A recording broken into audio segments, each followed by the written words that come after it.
আসসালামু আলাইকুম রহমতুল্লাহি ওয়া বারাকাতুহু। সম্মানিত ভিউয়ার্স, কেমন আছেন? আশা করি সবাই ভালো আছেন। তো ভিউয়ার্স, আজকের যে ডায়লগের পার্টটা সেটা হচ্ছে এয়ারপোর্ট নিয়ে। ঠিক আছে? এয়ারপোর্ট নিয়ে ডায়লগের পার্ট। তো চলুন মূল ভিডিওতে যাওয়া যাক। তো প্রথমে ২ জন মানুষের মধ্যে কথা হচ্ছে। একজন হচ্ছে মাকসিম, আর একজন হচ্ছে ছাত্রুদ্নিক। মানে মাকসিম হচ্ছে সে যাত্রী আর ছাত্রুদ্নিক হচ্ছে কর্মচারী। ঠিক আছে? আচ্ছা। মাকসিম কর্মচারীকে বলছে যে "Здравствуйте, হ্যালো, где находится পাসপোর্ট নাই পাসপোর্ট নেই কন্ট্রোল", অর্থাৎ "Здравствуйте, হ্যালো, где находится পাসপোর্ট নেই কন্ট্রোল", মানে হচ্ছে আপনার হ্যালো, পাসপোর্ট চেক কোথায় আছে? মানে সে বিদেশে যাবে, তো পাসপোর্ট কোথায় চেক করে সে এটা বোঝাতে চেয়েছে যে কোথায় পাসপোর্ট চেক করে, বা পাসপোর্ট চেক করার জায়গা কোনটা। দিয়ে নাখোদচ্ছে পাসপোর্ট নে কন্ট্রোল। ঠিক আছে? ওকে। তারপরে ছাত্রুদ্নিক অর্থাৎ কর্মচারী বলছে যে পাসপোর্ট নে কন্ট্রোল নাখোদিচ্ছে স্প্রাভা, অর্থাৎ ডান পাশে পাসপোর্ট চেক করে। ঠিক আছে? এটাকে বলে হচ্ছে পাসপোর্ট চেক চেক ডান পাশে আছে। এটাকে যদি আপনি আরেকটু ভালোভাবে বলতে চান, এভাবে বলতে পারেন যে পাসপোর্ট চেক ডান পাশে করে, অর্থাৎ ডান পাশে পাসপোর্ট চেক করে। যাই হোক, তারপরে মাকসিম বলছে যে "স্পাসিবা", ধন্যবাদ। যেহেতু ছাত্রদিক অর্থাৎ কর্মচারী উত্তর দিয়েছে, সো সেক্ষেত্রে সে খুশি হয়ে বলছে "স্পাসিবা", ধন্যবাদ। "আগদিয়া মাই ভিখাত", মানে আমার গেট কোনটা? সে বা আমার গেট কোথায়? এখানে ভিখাত মানে বের হওয়া বা এক্সিট গেট বা গেট এরকম বোঝায় আরকি। স্পাসিবা, ধন্যবাদ। আগদিয়া মই ভিখাত মানে আমার গেট কোথায়?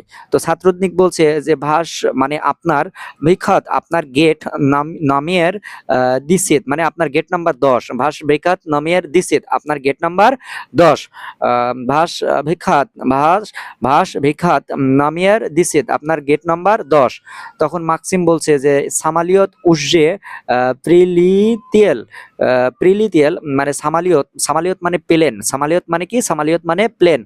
সামালিয়ত উজজে, উজজে মানে ইতিমধ্যে বা অলরেডি। ঠিক আছে? সামালিয়ত উজজে প্রিলিতিয়াল, মানে প্লেন কি ইতিমধ্যে এসে গেছে? মাকসিম প্রশ্ন করছে ছাত্রদিগকে যে প্লেন কি ইতিমধ্যে এসে গেছে, বা প্লেন কি এসে গেছে এরকম। তো তখন ছাত্রদিগ বলছে "নিয়েত", মানে না। সামালিয়ত ইসিও নিম প্রিলিতিয়াল, প্রিলিতিয়াল মানে প্লেন এখনো এসে পৌঁছায়নি, বা প্লেন এখনো আসেনি, বা প্লেন এখনো উড়ে নাই।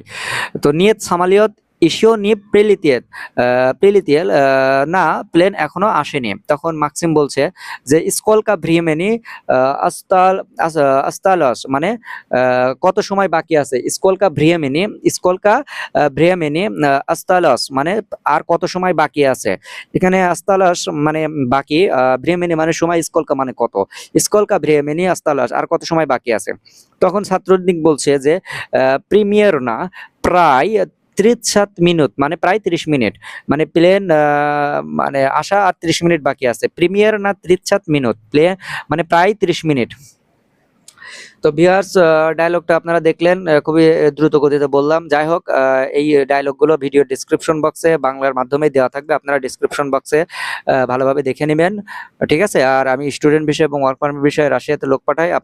আপনারা সবথেকে স্টুডেন্ট ভিসার রেশিওটা অনেক ভালো। আপনাদের মধ্যে যদি কেউ ২০০৫ সাল ডেট অফ বার্থ যদি ২০০৩-৪ সালের পরে হয়, এবং এইচএসসির রেজাল্ট যদি 4.50 এর উপরে থাকে, 4 পয়েন্টের উপরে থাকলেই মোটামুটি রাশিয়াতে স্টুডেন্ট ভিসায় যাওয়া পসিবল। তো আর দেরি না করে, সময় নাই, যেহেতু সেপ্টেম্বর ইনটেকের জন্য সবাই অ্যাডমিশন নিচ্ছে। আপনি বা আপনার ভাই-ভাইস্তে কেউ যদি রাশিয়াতে স্টুডেন্ট ভিসায় যেতে আগ্রহী থাকেন, তাহলে আমার সাথে সরাসরি যোগাযোগ করবেন। তো সবাই ভালো থাকবেন, সুস্থ থাকবেন। আল্লাহ হাফেজ।